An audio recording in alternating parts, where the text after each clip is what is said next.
नमस्कार, स्वागत आहे तुमचे आमच्या चॅनेलमध्ये। आवाज महामुंबईचा, शोध बातमीचा, कौल मनाचा। चला तर मग आमचे चॅनेल शेअर करा, लाईक करा आणि सबस्क्राइब करा। धन्यवाद। साळाव ते तळेखार रस्ता रखडला, सार्वजनिक बांधकाम विभागाचे डोळे झाकलेत का?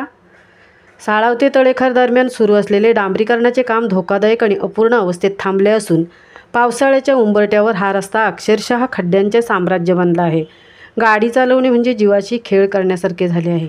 नागरिकांमध्ये संतापाचा भडका उडाला आहे। या रस्त्याची जबाबदारी सार्वजनिक बांधकाम विभागाकडे असतानाही विभागाने ठेकेदाराच्या निष्काळजीपणाकडे दुर्लक्ष का केले?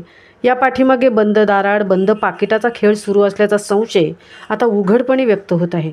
बेकायदेशीररित्या काम सुरू करणाऱ्या ठेकेदाराला कोण पाठिंबा देतोय असा थेट सवाल गावकरी करत आहेत। NOC घेतली की नाही?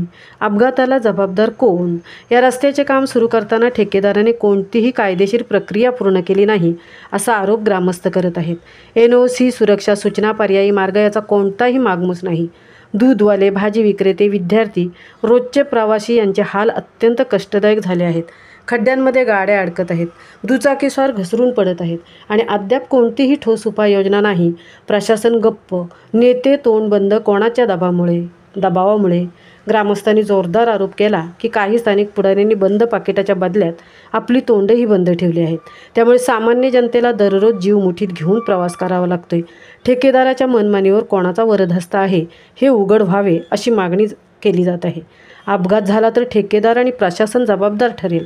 संतप्त नागरिकांची चेतावणी। संतप्त ग्रामस्थांनी आता ठेकेदारांविरोधात तक्रार दाखल करण्याची प्रक्रिया सुरू केली असून जर अपघात घडला तर ठेकेदारासोबतच जिल्हा प्रशासन व लोकप्रतिनिधींनाही गाफील धरले जाईल असा इशारा दिला आहे।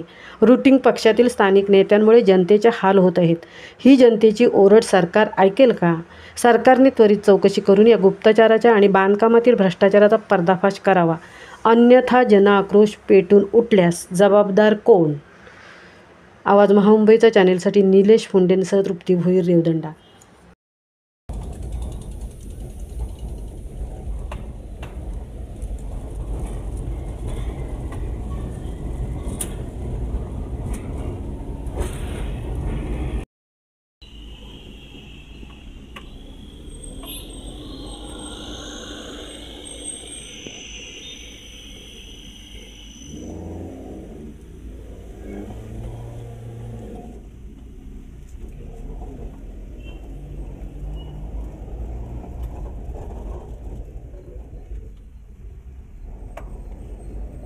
अपलोड आहे।